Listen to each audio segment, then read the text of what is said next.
সব দলেরই দেখা হলো, সব দলেরই দেখা হলো, কেমন করে চালায় দেশ।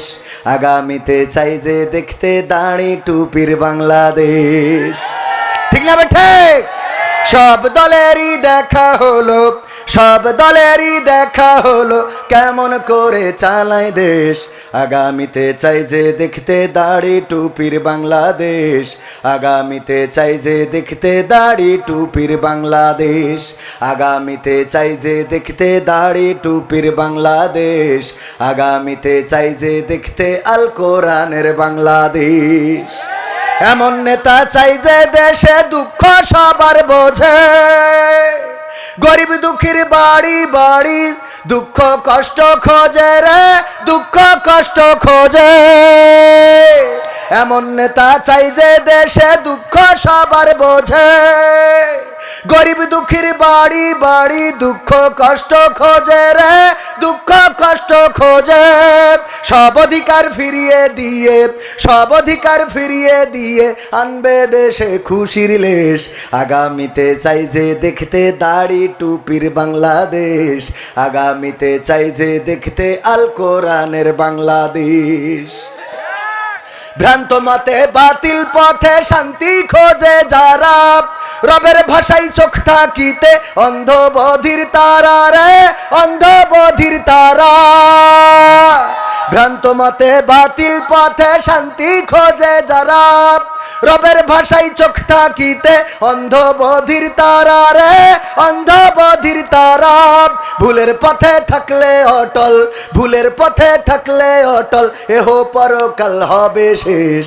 আগামীতে চাই যে দেখতে দাড়ি টুপির বাংলাদেশ।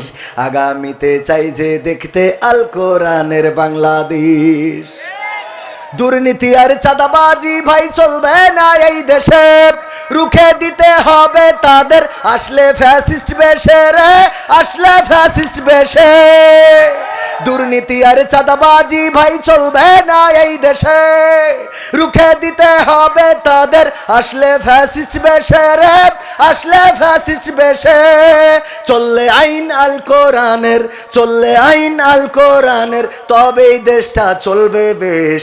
আগামীতে চাই যে দেখতে দাড়ি টুপির বাংলাদেশ। আগামীতে চাই যে দেখতে আল কোরআনের বাংলাদেশ। আগামীতে চাই যে দেখতে দাড়ি টুপির বাংলাদেশ। আগামীতে চাই যে দেখতে আল কোরআনের বাংলাদেশ। চান আপনারা আগামী দিন বাংলার আকাশে কালেমার পতাকা উড়ুক, বাংলার জমিনে আল্লাহর কোরআন কায়েম হোক, বাংলার জমিনে দিন বিজয় হোক, এই প্রত্যাশা কার কার বুকের মধ্যে আছে হাত দেখতে চাই। শুধুমাত্র একটি মাত্র কথা ছাড়া এখনকার মা বোনেরাও এমন সিদ্ধান্ত নিয়ে ফেলেছে, স্বামী দল করে বেড়ায়, স্বামী লড়াই করে, মিছিল করে, সংগ্রাম করে, এমন কি প্রতীক নিয়ে দাঁড়িয়েও যায়। আর স্ত্রী বলে আমি আল্লাহর পথের মার্কা ছাড়া অন্য মার্কায় ভোট দে বোনা রে। বলেন ঠিক কিনা? এরা মা বোন আছে না নাই? সর্বরাজপুরেও আছে না নাই? আছে, এবং তৈরি হবে। আল্লাহর পথে যারা চলে তাদের সাথে আমরা আছি না নাই? অনেকেই মনে করে হুজুর এসেছে মনে হয় জামাতের, হুজুর এসেছে মনে হয় চরমানার, হুজুর এসেছে মনে হয় হেফাজতের, হুজুর এসেছে মনে হয় ওই জাতীয় দলের লোক। না, হুজুর হলো আল্লাহর দলের লোক। কার দলের? কার দলের? সবাই বলেন কার দলের? আল্লাহর দলের লোক। যারাই আল্লাহর দিন এই জমিনে কায়েম করতে চাইবে, প্রতীক যা হয় হোক, নেতা যে হয় হোক, আল্লাহর দল আল্লাহর দিন যে কায়েম করতে চাইবে, আমরা সে যে হয় হোক, আমরা তার পক্ষের লোক। বলেন ঠিক কিনা? ঠিক না বে ঠিক? যদি কেউ দাড়ি পাল্লা নিয়ে ইসলামের বিপক্ষে চলে যায়, তাইলে ওই দাড়ি পাল্লার টেঙাতে দেয়া হবে, দেয়া হবে। যদি কেউ হাত পাখা নিয়ে কোরআনের বিপক্ষে কথা বলে, তাইলে ওই হাত পাখা দিয়ে আর বাতাস খাবো, খাবো। কারণ হাত পাখা যতই হোক আপনি ইসলামের বিপক্ষে যাবেন, এটা মানা হবে। আমরা না ভোট দিতেও রাজি, হ্যাঁ ভোট দিতেও রাজি, এখন এক দল বলছে না ভোট দাও, আর এক দল বলছে হ্যাঁ ভোট দাও। আমাদের কথা হলো ইসলাম যারা কায়েম করতে চাইবে তাদের পক্ষে হ্যাঁ, ঠিক না বেঠিক? দাড়ি টুপির পক্ষে যারা যাবে তাদের পক্ষে হ্যাঁ।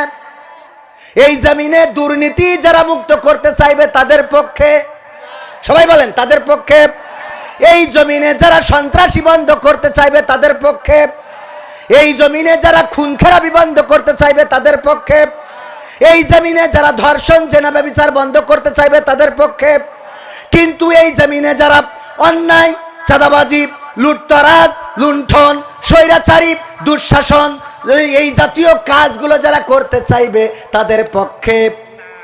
বলেন, তার মানে আমরা হ্যাঁরও পক্ষে নারও পক্ষে। কের পক্ষে? হ্যাঁরও পক্ষে নারও পক্ষে। হ্যাঁর পক্ষে কোন দিক থেকে? যেই দিক থেকে আমরা দেখব যে আল্লাহর সাথে সম্পৃক্ততা আছে, আল্লাহর হুকুমের বাইরে না, সেটা আমাদের জন্য হ্যাঁ। কিন্তু যেটার সাথে আল্লাহর সাথে সম্পর্ক নাই, বরং আল্লাহ সেটা নিষেধ করেছেন, এই জাতীয় কাজের সাথে যদি সম্পৃক্ততা রাখে আর এই জাতীয় কাজ যদি করতে চায়, সে জামাতের হোক, চরমনার হোক, হেফাজতের হোক, দাড়িওয়ালা হোক, টুপিওয়ালা হোক, পাঞ্জাবিওয়ালা হোক, জুব্বাওয়ালা হোক, তাদের পক্ষে না। কথা ক্লিয়ার? আমি কি কোনো রাজনীতির কথা বললাম? বলেছি একটাও রাজনীতির কথা পাবেন না। ওয়াজ করবো 12টা পর্যন্ত, রাজনীতির কথা যদি বলি বলবেন যে হুজুর নেমে যান। রাজনীতির কথা কেন বলবো? কোরআন এসেছে এই সমাজে শান্তি প্রতিষ্ঠার জন্য। ইসলাম মানে কি? তো শান্তি প্রতিষ্ঠা করার জন্য যে কথা বলতে হবে সেটা তো বলাই লাগবে। এটাকে রাজনীতি বলার কোনো সুযোগ নেই, এটাই আল্লাহর নীতি। কার নীতি? বলেন কার নীতি? কোরআনের সাথে যারা করবে দ্বন্দ্ব তাদের সাথে কবু হবে না আপোষ। কোরআনের সাথে যারা করবে দ্বন্দ্ব তাদের সাথে কবু হবে না আপোষ। জেল জুলুম হলেও হবে, জেল জুলুম হলেও হবে, বিবেকের কাছে তবু রব নির্দোষ। আমার রবের কাছে রব নির্দোষ, মহান প্রভুর কাছে রব নির্দোষ। কোরআনের সাথে যারা করবে দ্বন্দ্ব তাদের সাথে কবু হবে না। কোরআনের কথা যারা বলে যায় আজ তাদের দমাতে কত ফন্দি, কাউকে ধরে নিয়ে দিয়েছে ফাঁসি, কাউকে রেখেছিল বন্দি। কোরআনের কথা যারা বলে যায় আজ তাদের দমাতে কত ফন্দি, কাউকে ধরে নিয়ে দিয়েছে ফাঁসি, কাউকে রেখেছিল বন্দি। হক কথা বললেই জ্বলে যায় গাব, কোরআনের কথা সইতে পারে না। হক কথা বললেই জ্বলে যায় গাব, কোরআনের কথা সইতে পারে না। জানি না তাদের আমাদের পরে কেন এত আক্রোশ। আক্রোশ আছে না নাই? জেল জুলুম হলেও হবে, জেল জুলুম হলেও হবে, বিবেকের কাছে তবু রব নির্দোষ। আমার রবের কাছে রব নির্দোষ, মহান প্রভুর কাছে রব নির্দোষ। কোরআনের সাথে যারা করবে দ্বন্দ্ব তাদের সাথে কবু হবে না। কোরআনের কথায় আজ বলতে গেলে আসছে বাধা কত ভাবে, কোরআন প্রেমিকেরা হাতে রেখে হাত সামনে এগিয়ে যাবে। যাবে না? যাবে না? এখন ইসলামপন্থীরা এক হচ্ছে, বলেন ঠিক কিনা?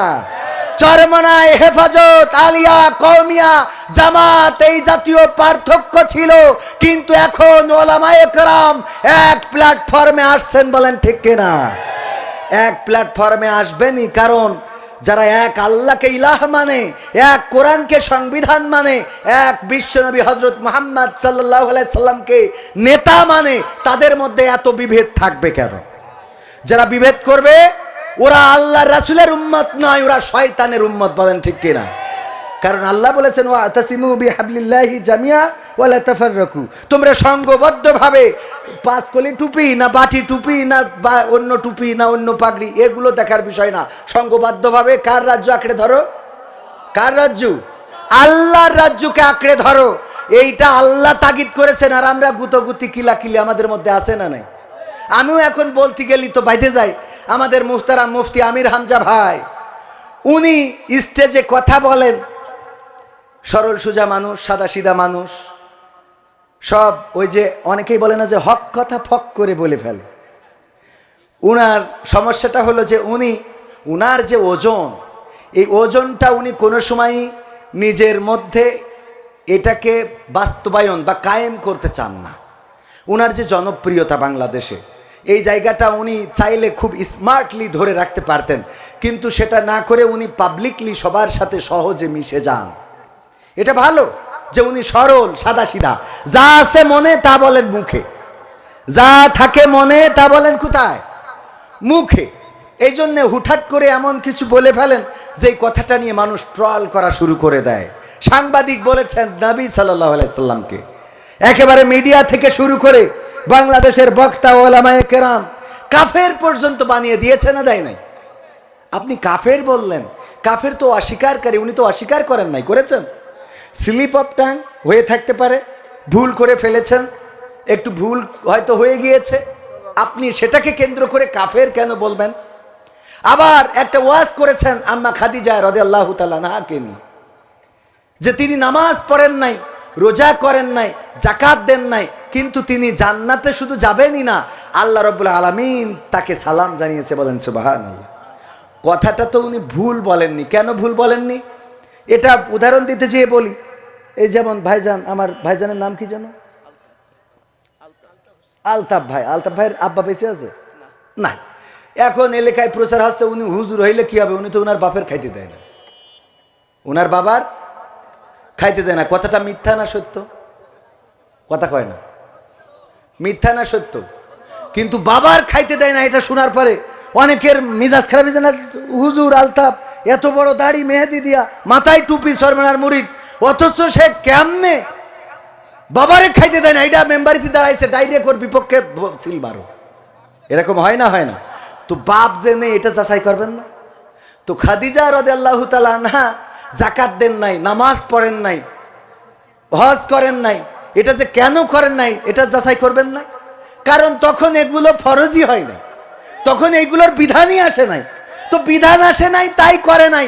তো এই জন্যই এইটাকে বলাকে কেন্দ্র করে আপনারা নেগেটিভ ভাবে উপস্থাপন করছেন। এগুলো কেন? আর সবচেয়ে দেখলাম আমাদেরকে ব্যবহার করে বক্তা হয়েছে আব্দুর রহিম আল মাদানি। আসলে আদৌ সে মাদানি না, জাল মাদানি। কি মাদানি? কি মাদানি? জাল মাদানি। আর মাদানি হইতেও পারে, একজন নামের শেষে লাগাইছে যে অমুক আল মাক্কি। আমি বললাম কেন? বলছে যে ঢাকায় একটা হোটেলে চাকরি করতাম, সেই হোটেলের নাম ছিল আল মক্কা হোটেল। কি হোটেল? আল মক্কা হোটেল। তো আল মক্কা হোটেলে চাকরি করি, তো আল মাক্কি লাগাই দিয়েছে। হ্যাঁ, দেখা যাচ্ছে যে আজহারি ভাই আমাদের আজহারে পড়িছে, তাই আর একজন দেখা গেল যে কোনোভাবে নাম আজহারি লাগাইছে। জিজ্ঞেস করলাম কেন? বলছে যে আজহারির আমি একবার দেখিলাম। এই জন্য ও কি নামের শেষে একটা টাইটেল, একজন নামের শেষে লাগাইছে কাতারি, অমুক হুজুর কাতারি। কাতারি কেন? তা কাতারে ছিল, তো কাতারে ছিল বলে কাতারি লাগাইতে হবে? এটা কি একটা ভালো সম্মানজনক হইল? আমি বললাম আমার মাঝে মাঝে অনেকেই বলে যে আপনার নামের শেষে এরকম আজাদি, জিহাদি, তারপরে মাক্কি, মাদানি পাওয়া যায় না। আমি কইছি আমি কোনোদিন যদি উগান্ডায় যেতে পারি, এসি লাগাবো কবির বিন সামাদ উগান্ডি। কি একটা টাইটেল একটু আনকমন হওয়ার দরকার আছে না? আছে না? নাই, একটু আনকমন। তুফানি এক বক্তার, আল্লাহ মাফ করুন, এটা বলতেই হচ্ছে নামের শেষে তুফানি। তুফান বোঝেন তো? তুফান মানে কি? ঝড়, টর্নেডো, এগুলো তো। তো কি তুফান বানাইলো আল্লাহ জানে যে তার নামের শেষে তুফান। এই যে মাদানি লাগাইছে, জাল মাদানি, কোন মদিনায় যেই পড়িছে, কোন ভার্সিটিতে পড়েছে, এবার ফতোয়া শুরু করেছে আমির হামজাকে জাহেল, জালেম, ফাসেক, কাফের, যা মনে চায় তাই বলে যাচ্ছেন। এগুলো বলার জন্য তো হুজুরদেরকে শ্রোতারা নিয়ে আসে না? নিয়ে আসে। আপনার কাছ থেকে দুইটা ভালো কথা শুনতে চায়, দুইটা মিষ্টি কথা শুনতে চায়, দুইটা দিনের কথা শুনতে চায়, দিনের বয়ান শুনতে চায়, যেটা শুনলে কাজে লাগবে, পরকালে জাহান্নাম থেকে মুক্তি পেয়ে জান্নাতে যাওয়া যাবে, আল্লাহ রাসূলের ভালোবাসা অর্জন করা যাবে, আল্লাহকে পাওয়া যাবে, সেই কথাগুলো শুনতে চায়। আজকে মজের স্টেজগুলো আমরা এই বানাই ফেলেছি। এখন আমিও তো সেই সেম কাজই করলাম, কারণ ওদের ঠিক করতেছি, আমারও ওদের বিরুদ্ধে বলতে হলো। তাই আমও কি তার বাইরে? এখন উপায় কি? উপায় হলো সবাই চুপচাপ আস্তে করে ফিরে আসি। সবাই কি করি? তওবা করি, ফিরে আসি। আমিও তওবা করি, আল্লাহ কবুল করুন, বলেন আমিন। সূরা আল আনআম থেকে তেলাওয়াত করেছি ৭৯ নম্বর আয়াত। মনে আছে আপনাদের? মনে আছে? পড়েন, ইন্নী ওয়াজ্জাহতু ওয়াজহিয়া লিল্লাযী ফাতারাস সামাওয়াতি ওয়াল আরদ হানিফা ওয়া মা আনা মিনাল মুশরিকিন।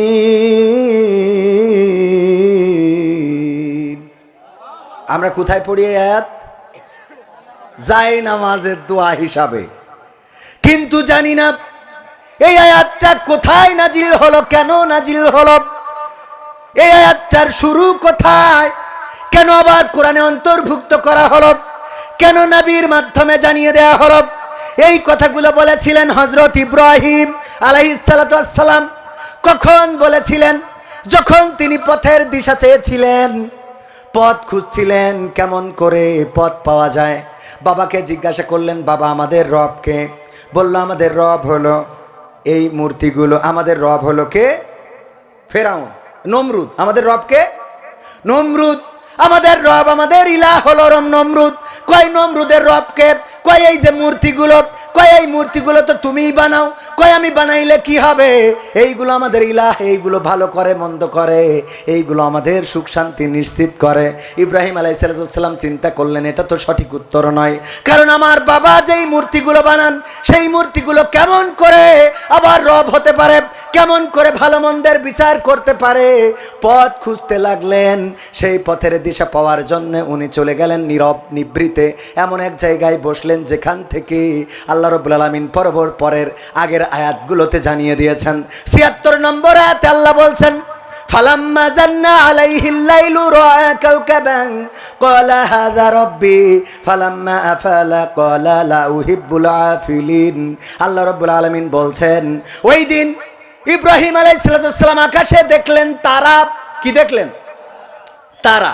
তারা দেখার পরে বললেন, এই তারাটাই আমার রব হবে, এটাই আমার আল্লাহ, এটাই আমার স্রষ্টা, এটাই আমার প্রভু, আমি এটাকেই রব মেনে নিলাম।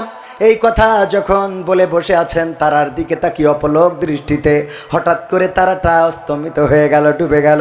সন্ধ্যা তারা আস্তে করে মিটমিট করে আবার নিভে গেল। বলল, যেটা নিভে যায়, যেটা অস্তমিত হয়ে যায়, সেটাকে আমি তার প্রতি কখনো আসক্ত হতে পারি না, সেটাকে রব বলে মেনে নিতে পারি না। বসে আছেন চলে হাত দিয়ে চুপচাপ। কিছুক্ষণ পরে দেখলেন যে টকবক করে একটা চন্দ্র পশ্চিম আকাশে উঠা শুরু হয়েছে। ওই চন্দ্রের তারার থেকে চন্দ্রের আকারটা ছিল বড়, আলোটা ছিল বেশি। ফালাম্মা জান্না আলাইহিল লাইলু ফালাম্মা জান্না আলাইহিল লাইলু রাআ কাওকাব ফালাম্মা ফালাম্মা রাআল কমার ফালাম্মা রাআল কমার বাযিগান ক্বালা হাযা রাব্বি ফালাম্মা আফালা ক্বালা লা ইল্লাম ইয়াহদিনি রাব্বি লাকুনান্না মিনাল কওমিদ দাল্লিন। পরের আয়াতে আল্লাহ ইব্রাহিম আলাইহিস সালামের পরের কথাগুলো আবার জানিয়ে দিলেন। ইব্রাহিম আলাইহিস সালাম বললেন যে আমি ওই যে আকাশের চাঁদটা দেখলাম, এই চাঁদটা আমার স্রষ্টা হবে, এই চাঁদটা আমার রব হবে। আমার বাবার কাছে জিজ্ঞাসা করে আমি সঠিক উত্তর পাই নাই, আমার মায়ের কাছে জিজ্ঞাসা করে আমি সঠিক উত্তর পাই নাই। ওই যে আকাশের চাঁদটা এত সুন্দর আলো দেয়, এই চাঁদটাই হয় তোমার স্রষ্টা, এটাই আমার রব। এই কথা বললেন। আস্তে করে সেই চাঁদটাও অস্তমিত হয়ে গেল, চাঁদটাও মিলান হয়ে গেল। বলল, ওগো রব, তুমি যদি আমার পথ না দেখাও তাইলে আমি জালিমদের অন্তর্ভুক্ত হয়ে যাব। পরের বার আবার কি বললেন, কি দেখলেন, আল্লাহ সেটাও রেকর্ড করে দিয়েছেন। আল্লাহ রাব্বুল আলামিন বলছেন ৮৭-৭৮ নম্বর আয়াত, ফালাম্মা রাআ শামসা বাযিগাতান ক্বালা হাযা রাব্বি হাযা রব্বি হাযা আকবার ফালাম্মা আফালাত ক্বালা ইয়া কওমি ইন্নী বারীউম মিম্মা তুশরিকুন।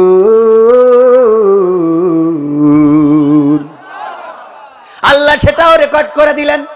আল্লাহ বলছেন, এবার ইব্রাহিম পূর্ব দিগন্তে সূর্য উদয় হতে দেখল। ফালাম্মা রাআ শামসা, সূর্য উদয় হতে দেখল। দেখার পরে বলল, এটাই আমার রব। হাযা আকবার, এটা ওদের থেকে বড়। তারার থেকে চাঁদ বড় ছিল, আর চাঁদের থেকে সূর্যটা বড়। কিন্তু যখন সেই সূর্যটা আবার নিজের প্রখরতা হারিয়ে পশ্চিম আকাশে ঢলে পড়ল, অস্তমিত হয়ে গেল, তখন বলল, গো আমার কম শুনে নাও, আমি পথের দিশা পেয়ে গেছি, আমি পথের দিশা পাইছি, আমি রাস্তা পাইছি।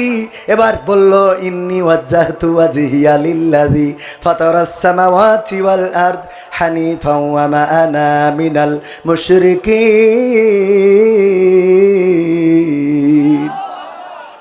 এবার বললেন, ওগো জাতি, ওগো আমার জাতির লোকেরা, ওগো আমার কওমের লোকেরা, তোমরা শুনে নাও।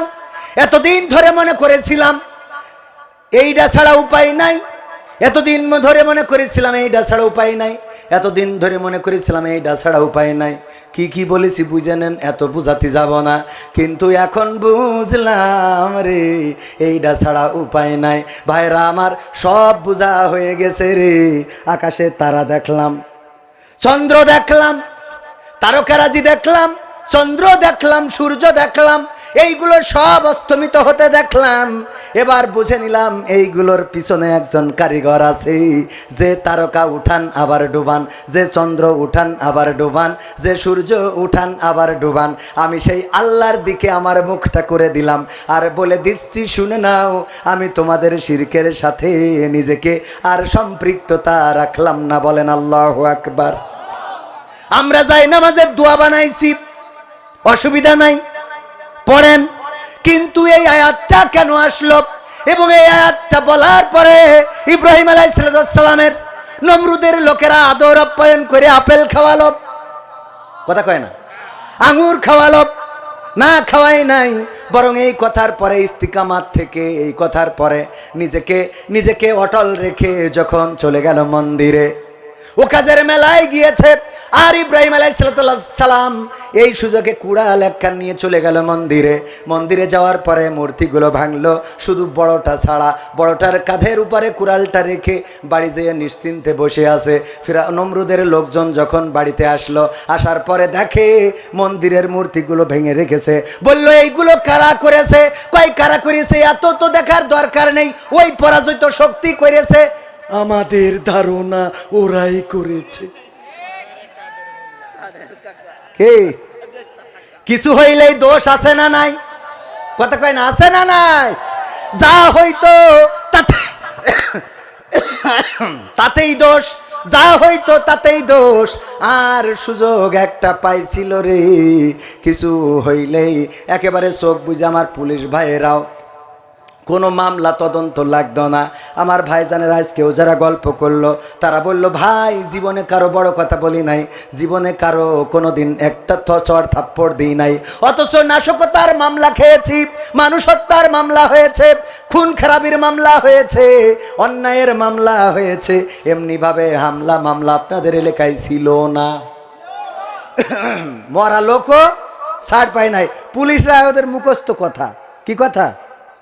মুখস্থ কথা যা করেছে হুজুররা করেছে। ওই যে একবার একটা, ওই যে আপনাদের বর্ডারের কাছে যাদের বাড়ি, বর্ডার থেকে বল্টু সাইকেলে করে বালু নিয়ে আসছে, বাস্তায় কি করে কিনে আসছে বালু। বর্ডারেতে প্রশাসনের লোক ধরি বলছে যে এতে কি? তা বলছে, স্যার বালু। স্যার বলছে, সাইকেলে বালু নিয়ে যাচ্ছিস তুই? ভারতের বর্ডারতে মানুষ কত দামি দামি জিনিস নিয়ে যায়, নিশ্চয়ই বালুর মধ্যে কিছু আছে। বাস্তা নামা, চেক করি, দেখে না আসলেই বালু, ছেড়ে দিয়েছে। দ্বিতীয় আবার আর একদিন, কি ব্যাপার বল্টু, সাইকেলে কি? স্যার বালু। স্যার এই বস্তার মধ্যে মনে হয় অন্য কিছু, আবার চেক করে দেখে না বালু, ছেড়ে দিয়েছে। তৃতীয় দিন আবার বাস্তায় করি, কি জানো, এই এতে কি? স্যার বালু। স্যার না, বর্ডার থেকে বালু পাচার করছি সেটা হইতে পারে না, নিশ্চয়ই এই বালুর মধ্যে কোনো কিন্তু আছে, এইটা ল্যাবে পাঠাবো, পরীক্ষা করবো, তারপরে তোর সাথে কথা হবে। ল্যাবে পাঠায় পরীক্ষা করি, দেখে বালু। বল্টুর সাথে দেখা হয়েছে চৌগাছা, ওই যে ব্রিজের মাথায় ওখানে। বলছে যে, এই বল্টু, তুই এই প্রতিদিন এই যে বাইসাইকেলে করি বালু পাচার করিস, কোন দুঃখী কদিন দে? তা বলছে, স্যার আমি তো আসলে বালু পাচার করি না, আমি ওই সাইকেলটাই পাচার করি। আপনারা তো পড়ি খালি চেক করেন বালু, কি পাচার করে? আর ধরি কি চেক করে? আমাদের অবস্থা তাই হয়েছিল। পাচার হয়ে যায় কত কিছু, আর মামলা হয় হুজুরদের নামে। টাকা সব ব্যাংকের থেকে শেষ। 5টা ব্যাংক এখন একসাথে করতেছে, ইসলামী ব্যাংক বাদে। ইসলামী ব্যাংক মানে বাংলাদেশ ইসলামী ব্যাংক যেটা, এইটা বাদে বাকি অন্য যে ইসলামী ব্যাংক আছে, সোশ্যাল ইসলামী ব্যাংক, আল আরাফা ইসলামী ব্যাংক, ফার্স্ট সিকিউরিটি ইসলামী ব্যাংক, তারপরে আরও কি ইসলামী ব্যাংক, 5টা একসাথে। অনেকে আবার ওইটার সাথে আমাদের ইসলামী ব্যাংক লাগাই ফেলতেছে। এইটা না, এইটা এখন পর্যন্ত ঠিক আছে, কারণ এইটার কর্মীগুলো এখনো ন্যায়, সৎ এবং সততা দিয়ে কাজ করে যাচ্ছে। বলেন ঠিক কিনা? তো যাই হোক, সব খালি করে ফেলেছে। ও সারেরা খুঁজে পায় না, খালি খুঁজে পায় দাড়িওয়ালা, টুপিওয়ালা, পাঞ্জাবিওয়ালা। কিছু হইলেই মামলা এদের নামে, আছে না নাই? মরে। আলতাফ ভাই কষ্ট করে বাড়ি একটা চৌগাছা একটা জমি কিনেছে। জমি কেনার পরে বলছে আজকে রেজিস্ট্রির দিন, চলো রেজিস্ট্রি করে চৌগাছা হোটেল থেকে খেয়ে আসবো। যাওয়ার সময় বলছে আমি আব্বাকে বাড়িতে গাই গরু ডাইনে দিলাম বলে এত দূর হইয়েছে। আব্বাদের বাড়িতে গাই গরুটা নিলাম বলে এত দূর হলো। এরপরে বলছে ঠিক আছে অসুবিধা নাই, ওখানে 5 তলা ফাউন্ডেশনে একটা বিল্ডিং করেছে। উদ্বোধনের দিন বলছে বেগম সাহেব চলো আজকে আমরা বিল্ডিংটা ফিতে কেটে উদ্বোধন করব। তুমি তো আমার অর্ধাঙ্গী, তোমারে না নিয়ে যাব না। স্ত্রী যাওয়ার সময় ফিতে কাটার আগে গুতো মেরে বলছে আব্বাকে বাড়িতে গায়ে গরুটা আনিলাম বলে এত বড় বিল্ডিং হইল। এরপরে একটা গাড়ি কিনেছে 4 চাকার, কিনে বলছে বেগম চলো আজকে এই 4 চাকার গাড়িতে তোমার নিয়ে বিনোদিয়া পার্কে যাব। ওই যে বিনোদিয়া না কি পার্ক বানাইছে যশোরে, ওখানে তোমার একটু ঘুরাবো।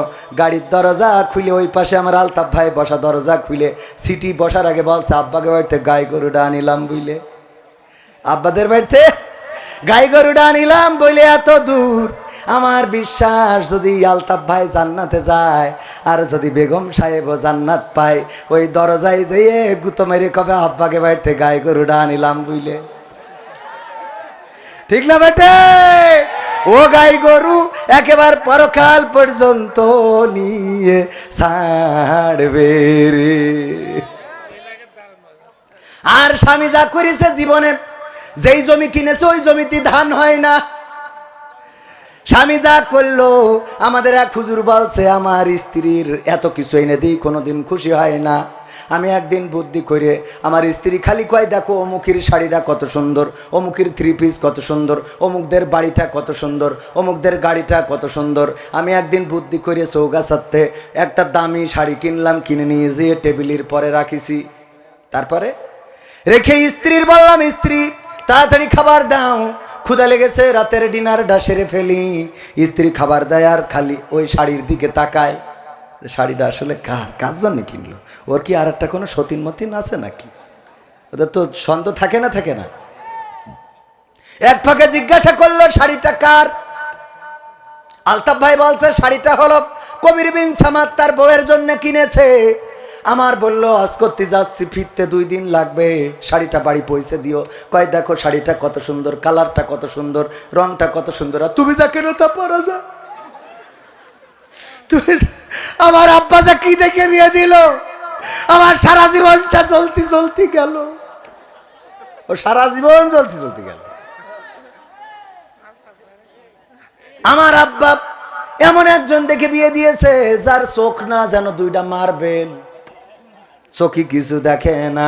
কি শাড়ি তুমি কেন? বলছে স্ত্রী যদি তোমার পছন্দ হয় তুমি এইটা নাও। বলছে নীলি কবির বিন সামাদ রাগ করবে না? সে তো আমাদের বক্তা, আমরা টাকা না দিলেও কি করবে? এই জন্য সমস্যা নাই, তুমি এটা নিতে পারো, নাও। স্ত্রী নিয়ে খুব খুশি। আলতাফ ভাই রাত্রে শোয়ার সময় চিন্তা করলো যদি এই রাতে মালাকুল মাউত উঠাই নিয়ে চলে যায় তাইলে মনের কথাটা বলা হবে না। স্ত্রীরে বলতেছে স্ত্রী বেগম সাহেবা শাড়িটা কি তোমার পছন্দ হয়েছে নাকি? হ্যাঁ খুব পছন্দ হয়েছে, কালার ভালো, রং ভালো, সুতো ভালো, সব ভালো লেগেছে। সত্যি কি পছন্দ হয়েছে? হ্যাঁ সত্যিই পছন্দ হয়েছে। এত সুন্দর শাড়ি জীবনে পরি নাই, এত সুন্দর রং সং, এত সুন্দর মিহি সুতা, এত সুন্দর পাড়, আমার পছন্দ হবে না কেন? বলতেছে দেখো দেখো রে, এই সুন্দর শাড়িটা কিন্তু আমি নিজে চয়েস করে তোমার জন্য কিনেছি। বলছে সত্যিই তুমি কিনেছ? হ্যাঁ আমি কিনেছি। বলছে তাহলে এর রং থাকবে না, তাহলে এর রং থাকবে না। এই গেছে সব অর্জন শেষ। কি এরা না শুকুরি করে? কি শুকুরি করে? যতই দিক ওর আগায় না, ওর চোখে অন্যটা ভাল লাগে।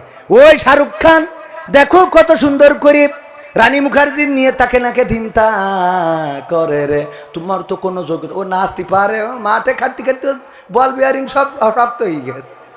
ঠিক না বে? ঠিক মোবিলি কাজ করে না ঠিক মতো, ও তুই নাচাবি কি করে শাহরুখ খানের মতো? ঠিক না বে ঠিক? আছে না নাই? ভাইয়েরা আমার, এই নাশুকুরি করা নারীরা যাবে কোথায়?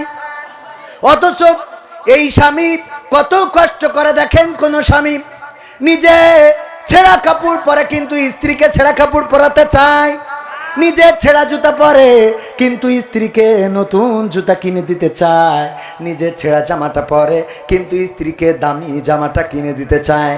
কোন স্বামী চায় না তার স্ত্রী খারাপ জামা জুতা পরুক, কোন স্বামী চায় না তার স্ত্রী অপমানিত হোক, কোন স্বামী চায় না তার স্ত্রী কোনো গালমন্দ শুনুক।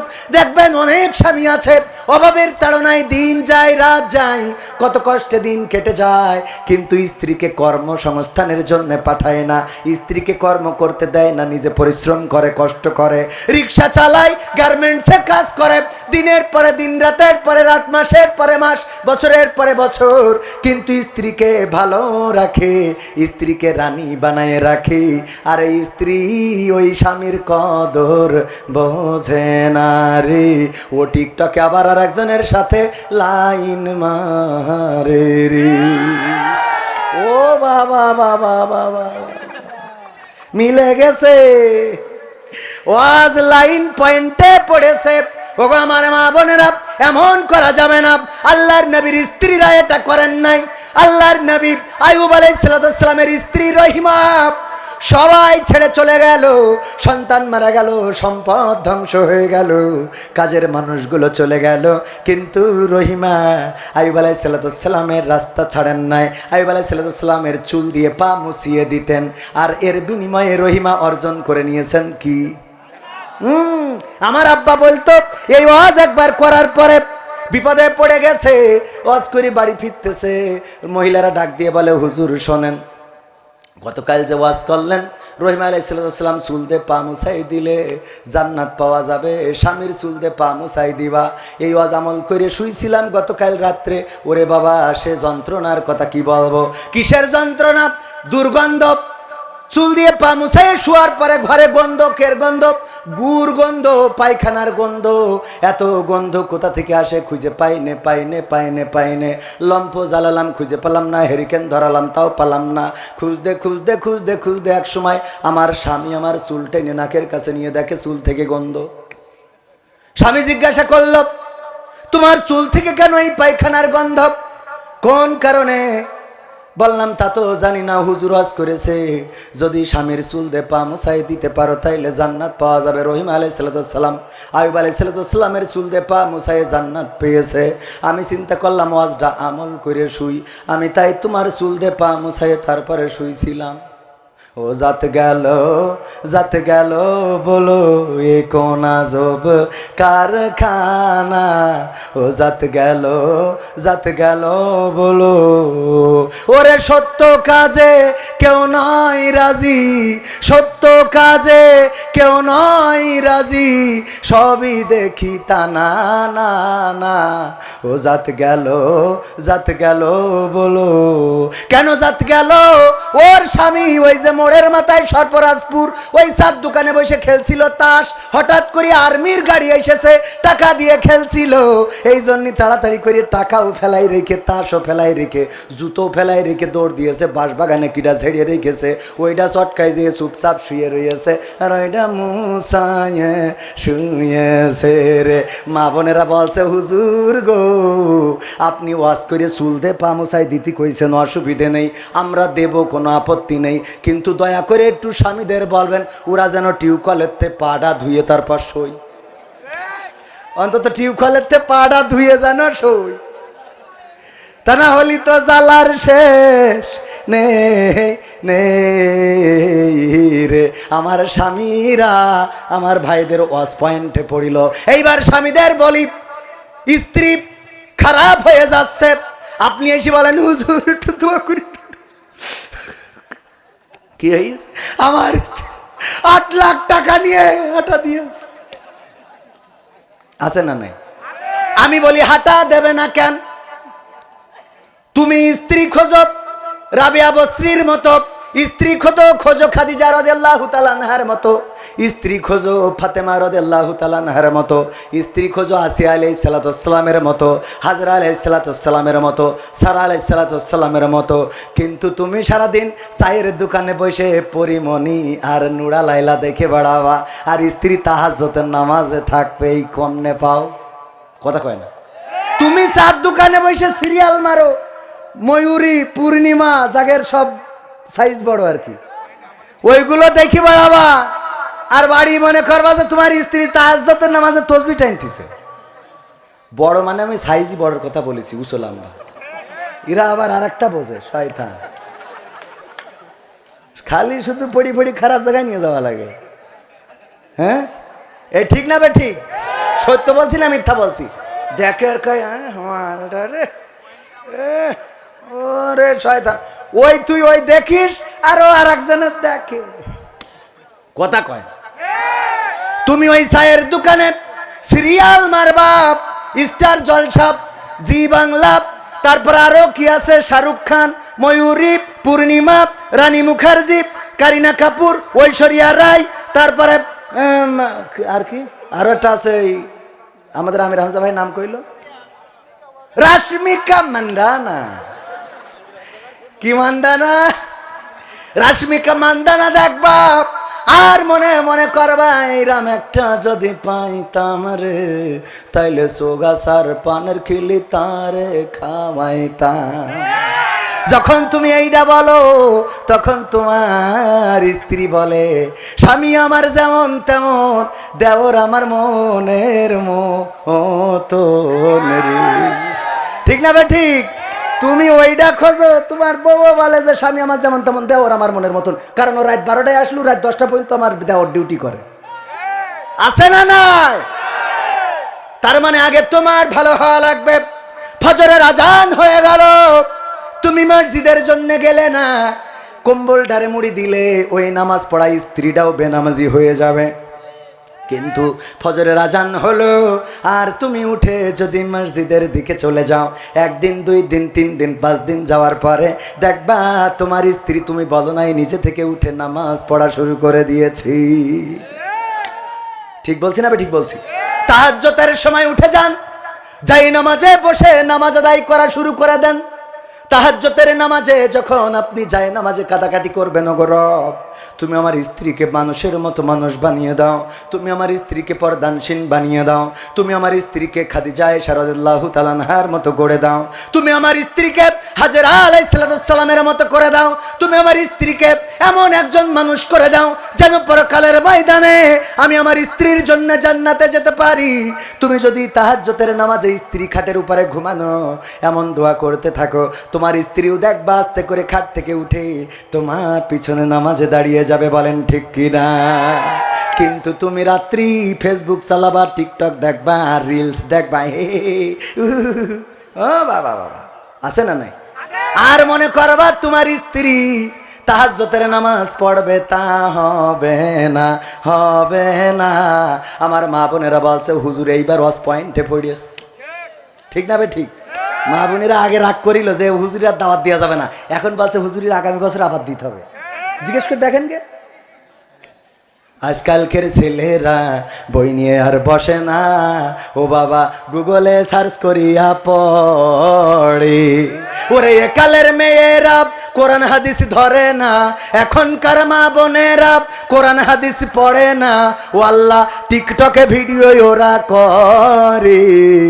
আজকালকের ছেলেরা বই নিয়ে আর বসে না, গুগলে সার্চ করিয়া পড়ে। আগের সময় প্রেম করিলে আমার মুরব্বীরা বলতো পাইছো কি, এখন বলে শখ করিয়া বাবু তুমি খাইছো কি। আগের সময় প্রেম করিলে মুরব্বীরা বলতো পাইছো কি, এখন বলে শখ করিয়া বাবু তুমি খাইছো কি। লজ্জা শরম নাই আইলাম কোন জামানাই, লজ্জা শরম নাই আইলাম কোন জামানাই, ভবিষ্যৎ দেখি অন্ধকারে। আজকালকের ছেলেরা বই নিয়ে আর বসে না, ও বাবা গুগলে সার্চ করিয়া পড়ি। নতুন করে হয়েছে চালু, এখন আবার কোন ট্রেন্ড, পরিচয় করাই দেখি এই আমার গার্লফ্রেন্ড। আছে না নাই? শুধু কি ছেলেরা পরিচয় করায়? নতুন করে হয়েছে চালু, এখন আবার কোন ট্রেন্ড, পরিচয় করাই দেখি এই আমার বয়ফ্রেন্ড। মানে মেয়েরাও পরিচয় করায় না। হঠাৎ একটা ছেলে নিয়ে বাড়ি, মা জিজ্ঞাসা করে এই ছেলেটা কে? ওগো মা, এইটা আমার বিএফ। কয় বিএফ তো বুঝি না। কয় বিএফ মানে হলো বয়ফ্রেন্ড, মানে আমার বিয়ের আগের পার্টনার। হ্যাঁ, বিয়ের আগে যেইটা ওইটা। কয় দেখো মা, এইটা এইভাবে নিয়ে বেড়ানো যাবে না, এইটারে তুমি নিয়ে বিয়ে করে ফেলো। কয় আব্বা তো রাজি হবে না, কারণ এ তো 5 ওয়াক্ত নামাজের জায়গায় 5 বেলা গাঞ্জা খায়। আছে না নাই? কয় তুই নিয়ে চলে যা তোর খালার বাড়ি, আমি বলি রাখবানে। তারপরে তোর খালারা কাজী ডেকে বিয়ে পড়াই দিবানে, বাকিটা আমি সামলে নিবানে, তোর বাপের কি করে ঠিক করতে আমি করবানে। এই বলে পাঠাই দিলে। দিয়ার পরে যখন চারিদিকে হয়ে গেছে, আলতাফ ভাইয়ের মেয়ে বেরিয়ে গেছে, তখন এইবার স্বামী যখন বাড়িয়ে গেছে, তখন ওরে বাবা, স্ত্রীর অভিনয় দেখে কিটা, কি জন্ম দে তুই চা। ও আল্লাহ, আমার মুখি চুরি খালি লাগাইল রে। ও মালা আছে না নাই? ওরে বাবা, ওর অভিনয়ের কাছে আমার শেখ হাসিনাও ফেল। ঠিক না বেটে? এমন পাকা অভিনেতা, কি জন্ম দে তুই চাও, চুল খালি লাগাইছা মুখি, কি জন্ম দি চাও? এইটা মেয়ে তোমার জন্ম দিতে কইল কিনা? ও 10 মিনিটই, আর তুই যে 25 বছর ধরে মানুষ করলি, ওর দোষ সব। কথা কয় না, ঠিক না বেঠে? এই অভিনেতা আছে না নাই? নতুন করে হয়েছে চালু, এখন আবার কোন ট্রেন্ড, পরিচয় করাই দেখি এই আমার বয়ফ্রেন্ড। শরমের মাথা খাইয়া গেছে ওরা পাগল হইয়া, ভবিষ্যৎ দেখি অন্ধকারে। আজকালকের ছেলেরা বই নিয়ে আর বসে না, কি করে? মোবাইলে সার্চ করিয়া পড়ে। আমি বলিলাম 12টা পর্যন্ত কথা বলব, কিন্তু একটু বেশি হয়ে গেছে, আর 5টা মিনিট কি দেয়া যাবে? রাজি আছেন? কারা কারা হাত দেখতে চাই? লিল্লাহি তাকবীর। আল কোরআনের আলো, আল হাদিসের আলো, আমার নেতা তোমার নেতা, নারায়ে তাকবীর।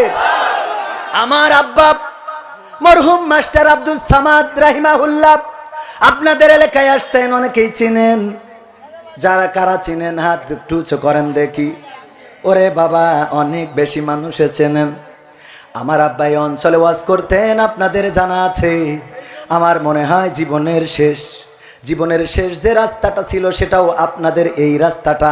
চৌগাছা থেকে যেই রাস্তা 12 বাজারে যে উঠেছে, আবার ফিরতেও চেয়েছিল এই রাস্তায়, কিন্তু আল্লাহ রব্বুল আলামিন 12 বাজারেই ওখানে ডাক দিলেন, আল্লাহর ডাকে সাড়া দিয়ে চলে গিয়েছেন। যেভাবেই হোক রক্তাক্ত দেহখানাটা নিয়ে এসেছিলাম। ওগো আমার ভাইয়েরা, আমার আব্বা এই অঞ্চলে ওয়াজ করেছেন এমন একটা সময়ে, যেই সময় মোবাইল ছিল না, যেই সময় এত অত্যাধুনিক ব্যবস্থা ছিল না, ক্যামেরা ছিল না। ক্যামেরা থাকলেও এতটা সহজে পাওয়া যেত না। এই জন্য আমাদের কাছে কোনো ভিডিও নাই, আমাদের কাছে তেমন ফিতা ক্যাসেটের কিছু অডিও ছিল, কিন্তু মেমোরি আসার আগে সেইগুলো নষ্ট হয়ে গেছে। ও আমার ভাইজানেরা, বাবার জন্য আপনাদের কাছে একটু দোয়া চাই। আব্বার কথা এই জন্য মনে পড়লো। এই গ্রামেও 2 বার এসেছে। আব্বার কথা এই জন্য মনে পড়লো, যেই চৌগাছায় অলিতে গলিতে আমার আব্বা ওয়াজ করে বেরিয়েছেন, কিন্তু দুঃখজনক, আল্লাহ রব্বুল আলামিন এই চৌগাছায় এই সিজনে আমার মাত্র একটা দাওয়াত, আর এর মধ্যে এই সিজনে আর কোনো ফাঁকা নেই। ওই যে একজন দাওয়াত খুঁজলো, কে জানে? আপনি? কিন্তু বললাম এই বছর না, আগামী বছর। আগামী বছর ছাড়া এই বছর সব শেষ। ওয়াজের সিজন শুরু হওয়ার আগে ডায়েরিতে সব ডেট ফিল আপ হয়ে যায়। এমনকি 2026 সালে, মানে আগামী সিজনে মাহফিল করবে 26-এর ওই সিজনে, নভেম্বর ডিসেম্বর, সে ডেটগুলো এখন হয়ে যাচ্ছে। কি করব, বাঁচবো কিনা তাও জানি না। হুজুর না নিয়ে রাখেন, হুজুর পথ খরচটাও পাঠাই দিচ্ছি বিকাশ করে, একটু রাখেন বাবা, আমি যদি মরি যাই এ টাকা আল্লাহর রাস্তায় মাফ করে দেবো। হ্যাঁ তাহলে দাও, একটু চাল ডাল কিনে খাওয়া নেই, কি অসুবিধা? মাফ করে দিলি তোর অসুবিধা নেই, হ্যাঁ মাফ করে দিলি তো অসুবিধা নেই। আমার ভাইয়েরা, সেই চৌগাছায় এই একটাই ওয়াজ। এইটা তাও আমার অক্টোবরের ডেট, গতকাল ছিল। আজকে আবার আমার ইউনিয়নে প্রোগ্রাম ছিল, সেটা বন্ধ হওয়ার কারণে আজ আসার তৌফিক আল্লাহ দিয়েছেন। রিজিকের মালিককে। গতকালকে লেখে নাই, আসি নাই, আজকে লিখেছে আসছি, খাইছি, আবার পকেটে করে নিয়ে যাবানে ইনশা। তো এই জন্যে শেষ মাহফিল, যেহেতু শুরু এইটা, শেষ এইটা চৌগাছার। এর আগে গতবার একটা করে গেছিলাম চৌগাছায়, গতবার 2টা মনে হয় করিলাম না, গতবারও একটা। ওই যে SM হাবিব, উনি ছিল ওই মাহফিলের অতিথি। উনি, হ্যাঁ কোন জায়গায় জানো, উনি এসে বলল যে আমার শ্বশুর বাড়ি যেহেতু জিকর কাছে, সেই সুবাদে শালা। তো আমি ওই শালা সেই যে ওয়াজ করেছিলাম, এই জন্য আর বাধা দিতে পারিল না। ওই সময় কিন্তু তখন 5 আগস্টের আগে, এত সোজা কথা না। ওই যে ভাইও ছিল, মিথ্যে কথা বলবো কেন? ওয়াজ করতে যে মিথ্যে কথা বলি লাভ আছে? আর একটা ওয়াজ করিলাম আপনাদেরই কেনে, ওই আজে সব শেখ হাসিনার উন্নয়ন নিয়ে বর্ণনা করিলাম, কারণ চেয়ারম্যান পাশে বসা ছিল। ও দোয়ার সময় বলছে, হুজুর খালেদা জিয়ার জন্য একটু দোয়া করে দেন, অসুস্থ। তো আমি বলছি কেন, আপনি চেয়ারম্যান না? তো বলছে হ্যাঁ। তো আমি বলছি কোন দল? বলছেন বিএনপি চেয়ারম্যান। তো আমি বলছি তা আগের থেকে কবেন না, আমি তো সেই ধরেই সব উন্নয়নের রস করলাম। যাত্রাপুর মনে আছে আপনাদের? যারা ছিল তারা জানে। মানে আমি চেয়ারম্যান মনে করি যে চেয়ারম্যান, যেহেতু ওই সময় তো আর চেয়ারম্যান তো অন্য দলের থাকার কথা না, ঠিক কিনা? কারণ তখন তো ভোট দেওয়া লাগতো না, লাগতো। এক চাচা গেছে ভোট দিতে, বলছে আপনি কি জন্য আইছেন? তা বলছে ভোট দিতে। তা বলছে ভোট আপনার তো আমরা কষ্ট হবে আপনার, এই চিন্তা করে দিয়ে ফেলেছি। তো এটা কিরাম কথা, আমার ভোট আমি দেব না? তা বলছে আমাদের একটা দায়িত্ব আছে না। আপনি বাড়িতে বেরোয়েছেন কখন? তা বলছে ফজরের নামাজ পড়ি রওনা দিয়েছিলাম। বলছে আমরা তো তাহাজ্জুদ পড়ি কাম সারিছি। আপনি তো ফজর পড়ি রওনা দিয়েছেন, সে তো তাহাজ্জুদ পড়ি শেষ। চাচা চলে আসছে। তা বলছে শোনেন, চাচির জন্য আবার কষ্ট দিয়ে না। বলছে তোমার চাচু কি ভোট দিয়াস নাই? তা বলছে হ্যাঁ হ্যাঁ ওটাও হয়েছে। তা বলছে কত বড় জাহেল রে, এমন নেমো খারাপ মহিলার সাথে সংসার করেছি, আল্লাহ ও যেন জান্নাতে আমার সাথে দিবা না। তা বলছে চাচা এত রাগ কেন স্ত্রীর? বলছে রাগ হবে না কেন, আজ মরি গেছে 11টা বছর হচ্ছে, তুই এসে ভোট দেখেছিস তো আমার সাথে দেখা করে যাবি না? তুই এসে ভোট দিয়ে গেলি, তা আমি বুড়ো কোন হালতে আসি না আসি একটু খোঁজ নিবি না? এই জন্য আমি মনে করলাম চেয়ারম্যান যেহেতু পাশে বসা, ও তো ওই কবরের ভোট নিয়ে পাশ করিয়েছে, কি ঠিক না বেঠিক? ও মা মুনাজাতের সময় বলে হুজুর গো খালেদা জিয়া অসুস্থ, একটু দোয়া করে দেন। আমি বললাম কেমনে কি? কয় আমি বিএনপি চেয়ারম্যান। হ্যাঁ হাসান চেয়ারম্যান, আল্লাহ তার নেক হায়াত দান করুন। দেশে বিভিন্ন রকম ঝামেলা চলছে না? চলছে না? প্রতীক নিয়ে ঝামেলা, ভোট নিয়ে ঝামেলা, গণভোট নিয়ে ঝামেলা, জাতীয় ভোট নিয়ে ঝামেলা, উপদেষ্টা নিয়ে ঝামেলা, প্রধান উপদেষ্টা নিয়ে ঝামেলা, তারপরে দল বেদল, ঐক্য অনৈক্য সব কিছু নিয়ে এখন ঝামেলা আছে না নাই? বাবা তোমার দরবারে সব পাগলের খেলা, হরেক রকম পাগল দিয়া মিলাইছো মেলা, হরেক রকম পাগল দিয়া মিলাইছো মেলা। বাবা তোমার দরবারে সব পাগলের খেলা, বাবা তোমার দরবারে সব পাগলের খেলা। ইস্যুর পরে ইস্যু আসে, কত ইস্যু আসে পাশে, ইস্যুর পরে ইস্যু আসে, কত ইস্যু আসে পাশে। তদন্ত করিতে গিয়ে ফুরাই যে বেলা, তদন্ত করিতে গিয়ে ফুরাই যে বেলা। বাবা তোমার দরবারে সব পাগলের খেলা, বাবা তোমার দরবারে সব পাগলের খেলা। সালমান শাহ মারা গেছে আজ 30 বছর হচ্ছে। কয় বছর? 30 বছর পরে আবার সেই মামলার তদন্ত আসছে। এ বেলা ফুরানো তো ফুরানো, এমন অবস্থা যে কিয়ামত এসে যাবে তাও মনে হয় তদন্ত শেষ হবে না, ঠিক না বে ঠিক? বাবা তোমার দরবারে সব পাগলের খেলা। টেলিভিশন টকশোর মাঝে কত বিজ্ঞানী টেকো আছে, এখন আবার টকশোয় খুব দাম। আম জনতার পার্টি বলে একজন তার সাধারণ সম্পাদক, নাম কি? আম জনতার পার্টি। নাম কি ওর? তারেক। কি নাম? আমি বলি আম জনতার পার্টি না, ও তো আসলে আম বিক্রেতার পার্টি। ও আম বেচে, জানেন কি না? জানেন আপনারা? আম বেচে, আর এখন লেগেছে এমন ভাবে, মানে মনে হচ্ছে যে কি এক, আরে তুই আম বেশি খাইস, ওইটা বেশি খা। মনে হয় বোঝা গেছে ওই যারা দাড়িওয়ালা টুপিওয়ালা ওর থেকে আম কেনে না, এই জন্য মিজাজটা খারাপ হয়েছে বেশি। টেলিভিশন টকশোর মাঝে কত বিজ্ঞানী টেকো আছে, আসলেতে ওরাই হলো শয়তানের চেলা, আসলেতে ওরাই হলো শয়তানের চেলা। বাবা তোমার দরবারে সব পাগলের মেলা, বাবা তোমার দরবারে সব পাগলের খেলা। আলেম ওলামা দেখলে কেহ জলে, ওদের জলে কতক লোকের দেহ।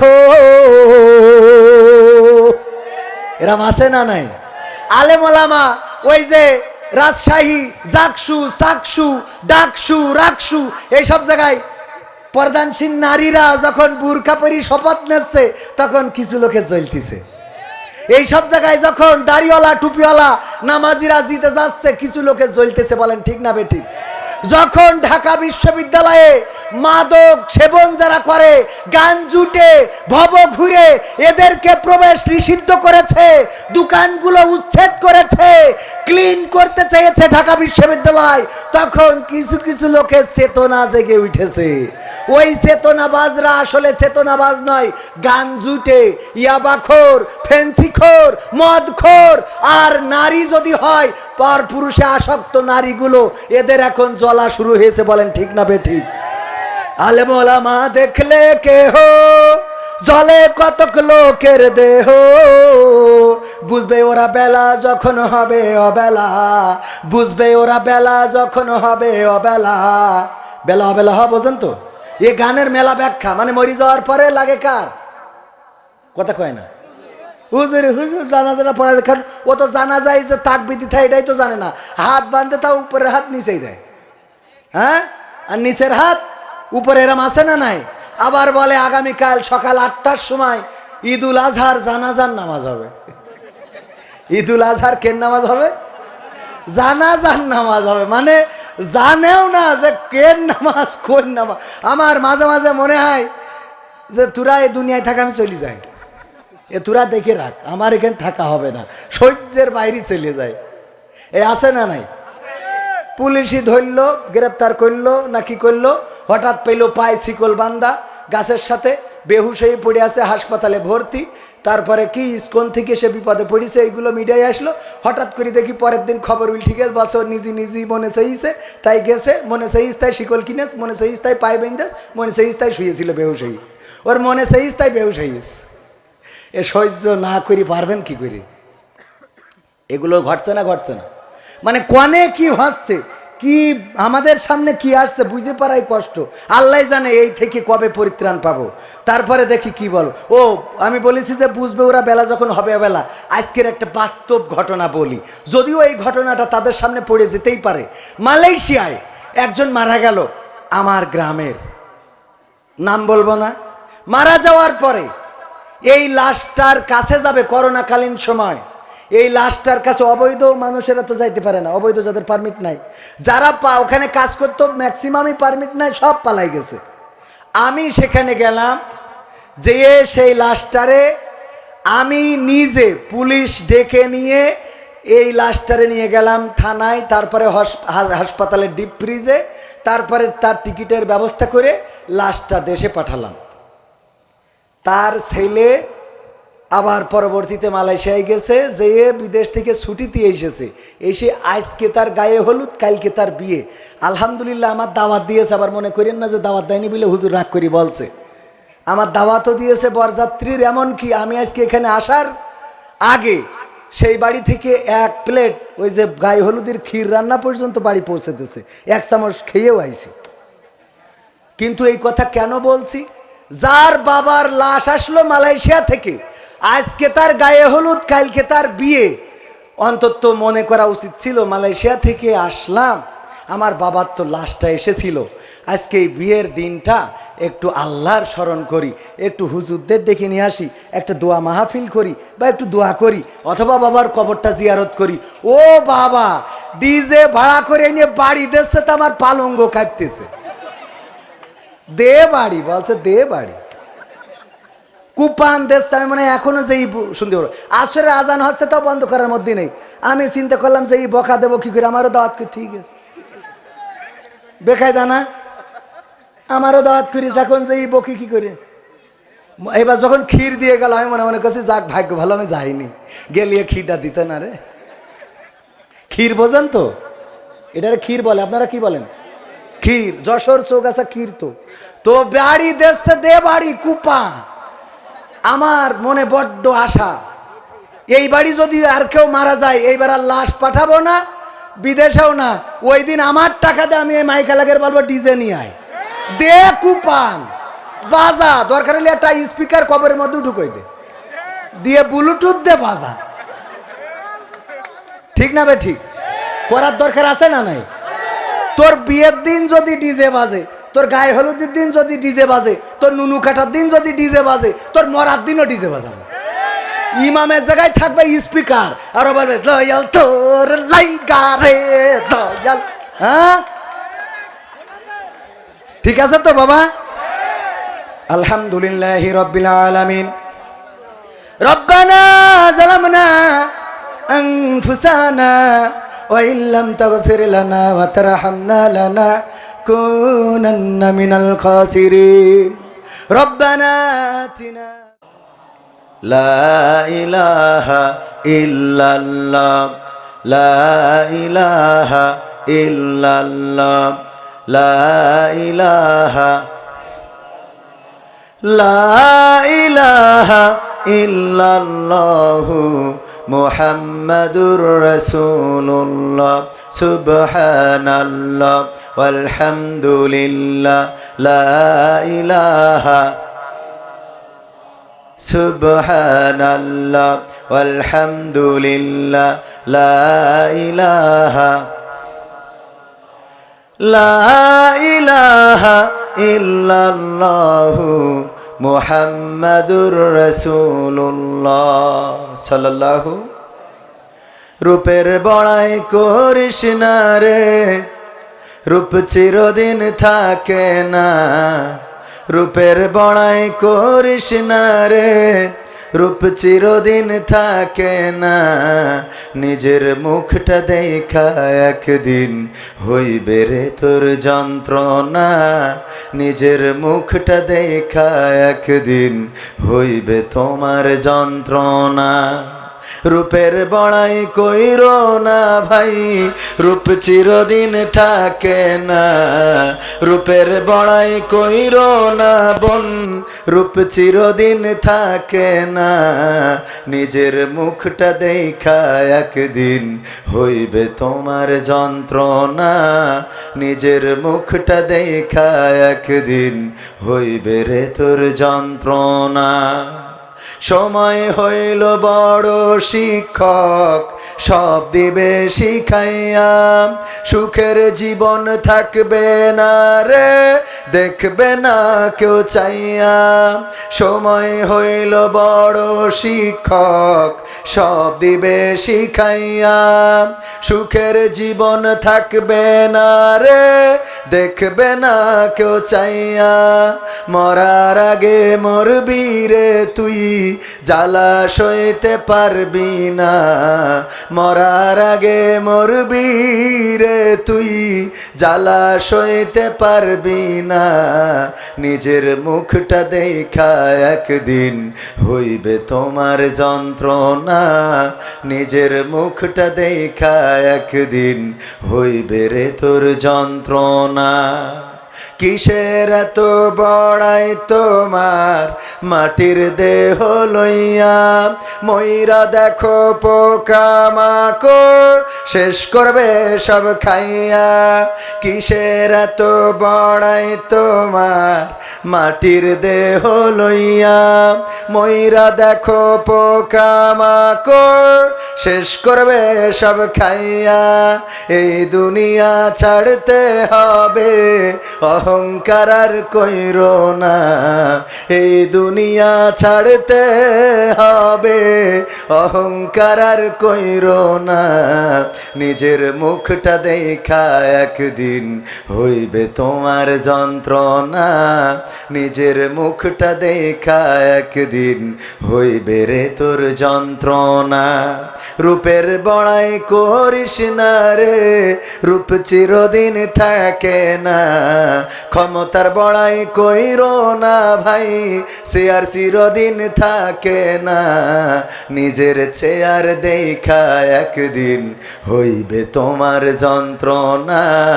নিজের আসন দেখা একদিন হইবে রে তোর যন্ত্রণা। ঠিক না বেঠিক?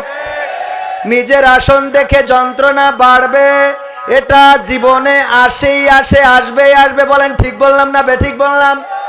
নির্বাচন হবে, কিন্তু ইতিপূর্বে যারা নির্বাচনে অন্যদেরকে অংশ নিতে দেয় নাই, এখন তারাই আবার নির্বাচনে অংশ নিতে পারবে না। ঠিক না বেঠিক? নির্বাচন কমিশন, নির্বাচন কমিশনার আছে, নির্বাচন কমিশনও আছে, কিন্তু ওই আসনে যারা ছিল তারা কি আছে? না, তারা নাই। নতুন বাগানে নতুন কলি, নতুন ফুল ফুটেছে। এই ফুলের সৌরভ যদি ভালো হয় তাইলে বাংলাদেশের মানুষ অ্যাকসেপ্ট করে নিবে, কিন্তু যদি এই ফুলগুলো দুর্গন্ধ ছড়ায় তাইলে বাংলাদেশের মানুষ তাদেরকেও ঘাড় ধরে বের করে দেবে। বলেন ঠিক কি না? ঠিক না বেঠিক? এই জন্যে ক্ষমতার বড়াই করা যাবে না, চেয়ারের বড়াই করা যাবে না, রূপের বড়াই করা যাবে না, যৌবনের বড়াই করা যাবে না, সৌন্দর্যের বড়াই করা যাবে না। যে চোখওয়ালা আর একজনের চোখ নাই, চোখ আছে বলে অহংকার করা যাবে না। আল্লাহ চাইলে তোমার চোখের দৃষ্টিশক্তি কেড়ে নিতে পারে না? পারে না? যার কান আছে আর একজন কালা, এটা নিয়ে উপহাস করা যাবে না, কারণ আল্লাহ চাইলে তোমার কানের শ্রবণ শক্তি নষ্ট করে দিতে পারে। যার যৌবন আছে, বৃদ্ধ মানুষ দেখে দুর্বল মনে করা যাবে না, কারণ আল্লাহ চাইলে যৌবনকালেও তোমার প্যারালাইজ দিয়ে ফেলে রাখতে পারি। ঠিক না বেঠিক? এই জন্য অবহেলা করা যাবে না, ছোট বলে অবহেলা করো না। ওই যে ইঁদুরকে ধরে ফেললো সিংহ, মনে আছে না নাই? ইঁদুরকে সিংহ ধরে ফেললো, কারণ কি? কারণ সিংহের ঘুম নষ্ট করে দিয়েছে, ঘুম পড়তে পারে না। যেই ঘুমাই ইঁদুর ঘাড়ের উপরে উঠে লাফালাফি করে, কানের মধ্যে ঢুকে গেল। সিংহ তাড়াতাড়ি করে তারে আটকালো। ইঁদুর বলল, আমারে ক্ষমা করে দাও, ভুল হয়েছে। কয়, আমার ঘুমের ডিস্টার্ব করেছিস, তুই জানিস নাকি আমি এই বনের রাজা? আমার ক্ষমতার পাওয়ার কত জানো নাকি? 17 বছর ধরে ক্ষমতা ধরে আছি, তুমি আমার ঘুম নষ্ট করে এত বড় দুঃসাহস তোমারে কে দিল? এই কথা যখন বলল, ইঁদুর বলল, দেখো ছোট হইতে পারি, যদি ক্ষমা করে দাও কোনো একদিন উপকারে এসে যেতে পারি। কয়, ইঁদুর তুই আবার আমারে কি উপকার করবি? কইল, ছেড়ে দিয়ে দেখো, যদি কোনোদিন সুযোগ পায়, সুযোগ যদি কোনোদিন আসে, অবশ্যই তোমারে উপকার করে পরিশোধ করে দেব। সিংহ চিন্তা করলো, ঠিক আছে তাইলে দিলাম, ছেড়ে দেখা যাক। শিকারি জাল পাতলো, ফাঁদ পাতলো সিংহকে ধরার জন্যে, সিংহকে আটকালো জালে। সিংহ চিৎকার চেঁচামেচি শুরু করে দিল, বাঁচাও বাঁচাও, কে আছো আমার জন্য একটু হেলিকপ্টার পাঠাও, একটু কোনোভাবে যদি যাইতে পারি। এই যখন বাঁচাও বাঁচাও শুরু করে দিল, ইঁদুর দৌড়ে চলে আসলো। আসার পরে কুটকুট কুটকুট কুটকুট কুটকুট করে জালটা কেটে দিল। সিংহ বলল, বুঝতে পেরেছি ইঁদুর, তোমারে অবহেলা করা উচিত হয় নাই, তোমারে যদি মূল্য আরো আগে দিতাম তাইলে আরো উপকার পেতাম। ওগো আমার ভাইয়েরা, এই জন্য ছোট বলে অবহেলা করবেন না। যদি ছোটটারে একটু ক্ষমা করে দিতেন তাইলে হয়তো বাঁচাইতে পারতো রে। কিন্তু সব তো ঝুলানো শেষ, এখন তোর জাল কাটবে কিনা? ঠিক না বেঠিক? এখন জাল কাটা তো দূরের কথা, বড় জাল পাতার জন্য তারা রেডি রে। ঠিক না বেঠিক? ক্ষমা করলে উপকার আছে না নাই? অহংকার করা যাবে? অহংকার করা যাবে না, বড়াই করা যাবে না। অহংকার করবেন তো পতন হবে। সে যেই হোক না কেন, সে বক্তা হোক, আলেম হোক, হুজুর হোক, মুফতি হোক, কোটিপতি হোক, ফকির হোক, যেই হোক না কেন, অহংকার করবেন, শেষ করে দেওয়ার জন্য আছেন কি? আল্লাহ রাব্বুল আলামিন দুনিয়ায় লাঞ্ছিত করবেন। কারণ অহংকারটা কার চাদর? কার চাদর? আল্লাহর চাদর। এটা নিয়ে টানাটানি করা যাবে না। আল্লাহর চাদর নিয়ে টানাটানি করতে বিশ্বনবী নিষেধ করেছে। বিশ্বনবী সাল্লাল্লাহু আলাইহি সাল্লাম বলেছেন, ওগো আমার সাহাবীরা শুনে নাও, তোমরা আল্লাহ রাব্বুল আলামিনের চাদর নিয়ে টানাটানি করবে না। ওগো আমার দুনিয়ার উম্মতেরা শুনে নাও, তোমরা আল্লাহর চাদরটা নিয়ে টানাটানি করবা না। সাহাবীরা জিজ্ঞাসা করলো, ওগো নবী, আল্লাহ রাব্বুল আলামিনের চাদর কেমনে আমরা নাগাল পাবো, কেমনে আল্লাহর চাদরটা ধরে টানবো? আল্লাহর নবী বললেন, বিশ্ব নবী সাল্লাল্লাহু আলাইহি সাল্লাম বললেন, ওগো সাহাবীরা শুনে নাও, আল্লাহ রাব্বুল আলামিনের চাদর হলো অহংকার। এই অহংকারটা তোমরা করবা। করা যাবে? অহংকার করা যাবে না, বড়াই করা যাবে না। এই জন্য সঙ্গীতের প্রথমেই বললাম যে রূপের বড়াই করে লাভ নাই। রূপের অহংকার চিরদিন থাকে। সুন্দরী যারা আমার যুবকরা বিয়ে করতে চায়, সুন্দরী মেয়েদের ভালো পাত্র সুন্দরী মেয়ে পায় না, আদর্শবান চরিত্রবানটা সুন্দরী মেয়ে পায় না, কারণ ও তো গাঞ্জাখোরের সাথে লাইন মেরিয়েছে। এই যুবকরা কথা কয় না, ঠিক না বেঠে? যার পেটে নাই, পিটি নাই, পাছাই নাই, এইটার সাথে বাইকে ঘুরে বেড়ায়, বাইকে চড়লে বাগি বাইকও বোঝে না কে চড়েছে গাড়িতে, ঠিক না বে ঠিক? এইডারে নিয়ে ঘুরে বেড়ায়, ও তো ওইডার প্রেমে পাগল রে। আর ভালো আদর্শবান যুবক, চরিত্রবান, নামাজি, দাড়িওয়ালা, টুপিওয়ালা, এইটা ভালো বউ পায় না। খুঁজে খুঁজে ভাঙা চুরো কালা কুদুড়ে যদি থাকে, ওইটা ঘরে আনা লাগে।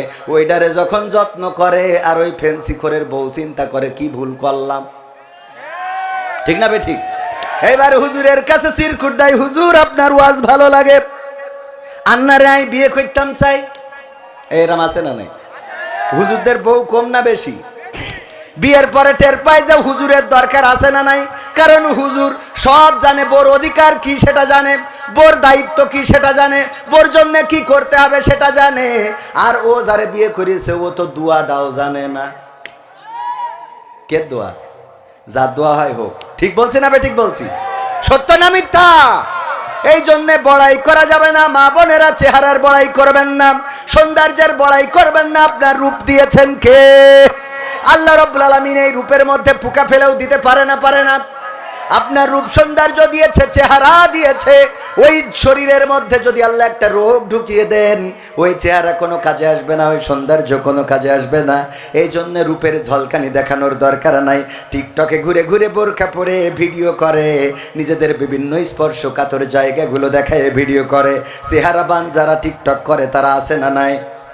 এই অঞ্চলে নাই? চৌগাছায় আছে? আছে? ওরে বাবা, টিকটক করে গদ খালি চলে যায়, ঘুরে ঘুরে টিকটক, ক্যামেরা ঘোরে না, ওরা ঘোরে আল্লাহ জানে। এত সুন্দর করে টিকটক করে কেউ ছেড়ে দেয়। আর আমার যুবকেরা টিকটকের সাথে, চৌগাছার মেয়ে, সিরাজগঞ্জের ছেলে, আরে চলে গেল। তারপরে এখন উখানেও বেল নাই, গ্রামেও বেল নাই, মাঝখানে চলে যায় ঢাকা গার্মেন্টসে। বলেন ঠিক কিনা? আছে না নাই? এইগুলো থেকে দূরে থাকতে হবে মা বোনেরা আমার। আল্লাহ বলেছেন, ওয়াকরনা ফি বুয়ুতিকুন্না ওয়ালা তাবাররাজনা তাবাররুজাল জাহিলিয়াতিল উলা। ওগো নারীরা, পর্দার মধ্যে থাকো, জাহিলি যুগের মেয়েদের মতো সাজুগুজু করে নিজেদেরকে প্রদর্শন করে বেড়ায়ও না। আর আমার মা বোনেরা সাজুগুজু এত করা করে রে, আলকাতরা বেগম পরিমণি হয়ে বসে থাকে। বলেন সুবহানাল্লাহ। ও নাউজুবিল্লাহ হবে। মেলারা ঠিক আছে, এই জন্য আমার একটু উল্টো পাল্টা হয়ে যাচ্ছে। ঠিক বললাম না? ঠিক বললাম? এই সাজুগুজু করে চলে যায়। ও আল্লাহ, বিয়ের আগে যখন দেখতে আসে দেখলো কি, বাসর রাতেও দেখলো কি, দেখার পরে সকালবেলা গোসল শেষে দেখে আমি পারি না, আর পারি না, আমি কেন মরি না, আজরাইল কি চিনে না আমারে গো, আমি পারি না, আর পারি না। বলে না? বলে না? কারণ আগে দেখিল কি, বাসর রাতে দেখলো কি, একেবারে শখ খায়। আহারে কি দেখলাম রাতে, কি দেখলাম সকালে। গোসলের পরে মেকআপ সব ধুয়ে চলে গেল, আবার আলকাতরা বেগম জায়গায় চলে আসলো রে। এত চেহারা দেখাবার এখন অনলাইনে তো ইয়ে মারা যায়, কি মারা যায়, ফিল্টার কি মারা যায়। মাঝে মাঝে আমারই দেখি, কয় হুজুর আপনার তো অনলাইনে দেখি আপনি পরিষ্কার, ভালো ফেস, খুব সুন্দর লাগে, একটা স্মার্ট সুদর্শন, কিন্তু আপনি তো আসলে মালটা এত সুন্দর না। আমি কই বাবা ওইটাই তো ফিল্টার মারা, এজন্য ওইটা দেখি অনেকেই পছন্দও করি বসে। কি করবো কন, ওই যে ক্যামেরাম্যানরা আছে, ইউটিউবাররা, ওরা এমন কায়দা করে ফিল্টার মারবে, ওই দেখিয়েতে পরিমণি পর্যন্ত পাগল হয়ে যায় যে এরম একটা হুজুর যদি জীবনে হইতো। যদিও পরিমণির অনেক সৎ স্বামী আছে। কি স্বামী আছে? আছে না নাই? সৎ স্বামী। যাই হোক ভাইয়ের আমার, যেহেতু সময় অল্প, বেশি কথা বলা যাবে না, কনে অল্প, মেলা সময় রয়েছে। সর্পরাজপুর মানে সাপের রাজা, সর্প মানে তো সাপ, তো সাপের রাজা এই রাজপুরে দারুন নাজাত নুরানি হাফিজিয়া মাদ্রাসার উদ্যোগে আয়োজিত তৃতীয় বার্ষিক তাফসিরুল কোরআন মাহফিলের শ্রদ্ধাভাজন সভাপতি জনাব মাওলানা আব্দুর রহমান সাহেব, যিনি অবসরপ্রাপ্ত প্রভাষক চৌগাছা কামিল মাদ্রাসা, শ্রদ্ধাভাজন। আমি ওনার ছাত্র হতে পারলে নিজেকে ধন্য মনে করতাম। ওনার পায়ের জুতা দুখানা সোজা করে দেয়া, এটা আমার জন্য ভাগ্যের আমি মনে করি। এছাড়াও আরজ গুজার রয়েছেন হাফেজ মাওলানা আরিফুল ইসলাম, বিশেষ অতিথি, প্রধান অতিথি সহ অনেকেই রয়েছেন। তার মধ্যে আলোচনা করে গেলেন আমার বন্ধুবর, অনেক দিনের পরিচয়, মুফতি মেজবাউদ্দিন যশোরী। উনি দারুণ আলোচনা করেছেন। আল্লাহ রাব্বুল আলামিন ওনার কণ্ঠস্বরকে বিশ্বের জন্য কবুল করে নিন, বলেন আমিন। এছাড়া মঞ্চে আরও গণ্যমান্য ব্যক্তিবর্গ আছেন, যাদের সবার নাম বলতে পারলে ভালো লাগতো। আমার সামনে উপবিষ্ট আজকের মাহফিলের প্রধান আকর্ষণ। প্রধান আকর্ষণ কারা? আমরা না, আপনারা। আপনারা না থাকলে এখানে বক্তারা ওয়াজ করে মজা পাইতো? আমরা কথা বলে মজা পেতাম? আজকের সব এই মাহফিল ফলপ্রসূ হওয়ার, সোয়াব পাওয়ার, এই মাহফিলের জন্য মানে কবুল হওয়ার, সব কিছুর জন্যই আপনারা। আপনারা কি আবার যদি ভন্ডুল করতে চাই তাও আপনারা। আপনারা এখন সব উঠে চলে গেলে মাহফিল আর হবে? বলেন হবে? তার মানে আপনারাই আজকের মাহফিলের প্রধান আকর্ষণ। এই জন্য আমি প্রায়ই বলি যে মাহফিলের শ্রোতাদেরকে আসলে স্টেজে বসতে দেওয়া উচিত। মাহফিলটা কেমন হতে হবে? স্টেডিয়াম করে না, স্টেডিয়ামের মতো হবে, সিঁড়িপূর্ণ, চৌগাছায় একটা থাকবে, মনে করেন বক্তার একটা গোল চেয়ার দিয়ে দিতে হবে, মাঝখানে বসবে নিচে, আর শ্রোতারা সব ধাপে ধাপে সিঁড়িতে উপরে বসবে, বক্তা থাকবে নিচে, ঘুরে ঘুরে ওয়াজ করবে। কারণ এই বক্তা তো এখানে মাগনা আসে নাই। কি টাকা আগে পথ খরচ, গাড়ির তেল কিনা, পানি ভরা, ড্রাইভারের টাকা সব পাঠাইছে। তারপরে আবার কইছে হুজুর গরু একখান জবাই করিছে গ্রামে, গোশত একেবারে সিনার ওখানতে রাখছে, দেশি মোরগ যেটা সাইড দেওয়া ছিল আমার স্ত্রী ওইটা জবাই করেছে। কপোতাক্ষর থেকে মাছ ধরে নিয়ে আইছি, একেবারে নদীর মাছ, কোনো সারের না, চাষের না। ঠিক বলছি না? ঠিক বলছি।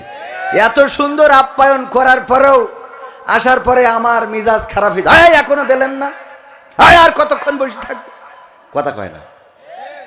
সত্যি বলছি না মিথ্যা বলছি? আসার পরেও যদি তরকারি একটু খারাপ হয়ে যায়, কি রান্না করিস এটা বাচ্চা খাই? হ্যাঁ সত্যি বলছি, আমার কথা আমি বলছি, তা আপনি সত্যি কইলেও সত্যি, না কইলেও সত্যি, যা করি তাই তো বলছি। তো আমি এসেছি টাকার জন্যে, খাওয়ার জন্যে, আমার পকেট ভারী করার জন্যে, আর আপনারা এসেছেন পকেট খালি করার জন্য, বলেন ঠিক কিনা? সুতরাং এখানে আপনারাই প্রধান আকর্ষণ, আপনারাই মাহফিলের সম্পদ। আমার সামনে উপবিষ্ট এবং পর্দার অন্তরালে আছেন আমার মা বোনেরা, যারা আপনাদের থেকেও সংখ্যায় বেশি। কারণ কি কারণে? কিছু আবার বিদেশ যেয়ে মরিছে, ওগুলো তার আসতে পারি না আজকে। অনেকেই মনে করে যে মহিলা এত বেশি, মনে হয় ওরা বেশি সোয়াব খোঁজে। অত সোয়াব খোঁজে না, স্বামী বিদেশে সারা রাত কি করবে, তাই সে মাহফিল বসে থাকে। ঠিক না বে ঠিক?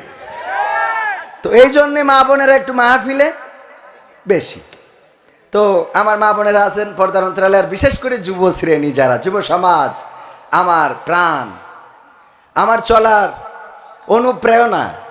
এই যুবকেরাই আমাকে অনুপ্রাণিত করে। যখন কোনো যুবক দৌড়ে এসে বলে হুজুর আপনার নাটক, আপনার গান, আপনার সঙ্গীত, আপনার আলোচনা, এগুলো আমাদেরকে মুগ্ধ করে, আমরা এগুলো দেখি, শুনি, ভালো লাগে যে অন্তত এই যুবক সালমান শাহ, শাকিব খান, শাহরুখ খান এদের কাছে যায় নাই, অন্তত একজন দাড়িওয়ালা টুপিওয়ালার কাছে এসেছে। এটা ভালো লাগার কি না? এটা ভালো লাগার কিনা? এই জন্যে যুবকদেরকে আমি সবসময় হৃদয় দিয়ে ভালোবাসি, এবং রাসূল সাল্লাল্লাহু আলাইহি সাল্লাম যুবকদেরকে বেশি মহব্বত করতেন। যদি কোনো যুবক, আল্লাহর নবী যদি কথা বলতেন, আলোচনা করতেন, আর সেখানে যদি কোনো যুবক এসে দাঁড়িয়ে যেত, বসার মতো যদি কোনো পাটির ব্যবস্থা না থাকতো, বিশ্ব নবী সাল্লাল্লাহু আলাইহি সাল্লাম নিজের গায়ের চাদরটা খুলে ছেড়ে দিতেন, ওগো যুবক নাও, আর এই চাদরটা বিছিয়ে ওই জায়গায় বসে পড়ো, বলেন আল্লাহু আকবার। যুবকদেরকে এতটাই মহব্বত করতেন, নামাজের সামনের কাতারে দাঁড়াতে দিতেন। আর আমাদের সমাজে যুবকদেরকে যদি কোনো মুরব্বী আসে, যুবকদের বলা হয় পিছনে যাও, বলেন ঠিক না বেঠিক? যুবকদেরকে পিছনে যেতে বলা হয়, আর রাসূল সাল্লাল্লাহু আলাইহি সাল্লাম যুবকদেরকে সামনে এগিয়ে দিতেন। শুধু তাই নয়, আপনারা সবাই জানেন আল্লাহর নবী যখন দিন প্রচার করেছে, তখন বাধা দিয়েছে বৃদ্ধরা, আর সহযোগিতা করেছে যুবকেরা, বলেন ঠিক কিনা? ঠিক না বেঠিক? আল্লাহর রাসূল যখন দিনের দাওয়াত দিয়েছেন, দাওয়াত কবুল করেছেন আবু বকর রাদিয়াল্লাহু তাআলা আনহু, রাসূলের সমবয়সী। দাওয়াত কবুল করেছেন আলী, 8 বছর বয়স, মতান্তরে 12 বছর বয়স। দাওয়াত কবুল করেছেন বেলাল, খাব্বাব, খুবাইব রাদিয়াল্লাহু তাআলা আনহু। সব যুবক, ইয়াং শ্রেণীর মানুষ। আর যারা বাধা দিয়েছে তারা ছিল আবু জাহেল, আবু লাহাব, উতবা, শাইবা, মুগীরা, আবু সুফিয়ান। সব বাবার বয়সী চাচারা, দাদারা, এরা বাধা দিয়েছে। আর যারা যুবক শ্রেণী ছিল তারা সহযোগিতা করেছে, বলেন সুবহানাল্লাহ। যুবকরা সহযোগিতা করেছে আর বাধা দিয়েছে বৃদ্ধরা। আবার আমাদের প্রিন্সিপাল সাহেব, না অধ্যাপক সাহেব, সভাপতি সাহেব এক কথায় রাগ করতে পারবে না, কারণ উনারও যৌবনকাল ছিল। ঠিক না বেঠিক? উনারও যৌবনকাল ছিল, সেই যৌবনকালটা কাজে লাগিয়েছে কিনা, এটা হলো বড় কথা। আল্লাহর নবী বলেছেন সাল্লাল্লাহু আলাইহি সাল্লাম, পরকালের ময়দানে 7টা শ্রেণী জান্নাতে, 7টা শ্রেণী আরশের ছায়ায় স্থান পাবে। কয়টা? সবাই বলেন কয়টা? আরো জোরে কয়টা? মিছিল তো হবে না রে, এমন নাচতে বললে হবে না, স্লোগান জোর হওয়ার দরকার আছে না নাই? আরশের ছায়া তলায় স্থান পাবে কয়টা শ্রেণী? কয়টা? জোরে বলেন কয়টা? জোর হলো না, কয়টা? 7টা শ্রেণী স্থান পাবে। তার মধ্যে একটা শ্রেণী হলো সেই সকল যুবকেরা, যেই যুবকেরা তাদের যৌবনকালকে আল্লাহর রাস্তায় ব্যয় করে গিয়েছে, যৌবনকালটা আল্লাহর ইবাদতে কাটিয়েছে, যৌবনকালে তাহাজ্জুদের নামাজ আদায় করেছে, যৌবনকালে তাফসীর মাহফিলে সম্পৃক্ততা রেখেছে, যৌবনকালে দিন কায়েমের আন্দোলনে থেকেছে, যৌবনকালে আল্লাহর দিন কায়েমের জন্য রাজপথে থেকেছে। এই যুবকেরা আরশের ছায়াতলে স্থান পেয়ে যাবে। সুতরাং যুবক যারা আছো গো, আল্লাহর দেওয়া অফারটারে গ্রহণ করে নাও। গ্রহণ করার দরকার আছে না নাই? আল্লাহ অফার দিয়েছেন। কেমন অফার? বিশ্ব নবী সাল্লাল্লাহু আলাইহি সাল্লাম বলছেন, ওগো যুবকেরা শুনে নাও, যদি যৌবনকালে কেউ একটা সওয়াব করে, বৃদ্ধকালে 70টা সওয়াব করলে যেমন হতো, যৌবনকালে একটা সওয়াব করলে তেমন হয়ে যায়, বলেন সুবহানাল্লাহ। বৃদ্ধকালে 70টা সওয়াবের কাজ করলে যেমন হতো, যৌবনকালে একটা করলে সেই সওয়াব। আর যদি কেউ বৃদ্ধকালে একটা গুনাহ করে,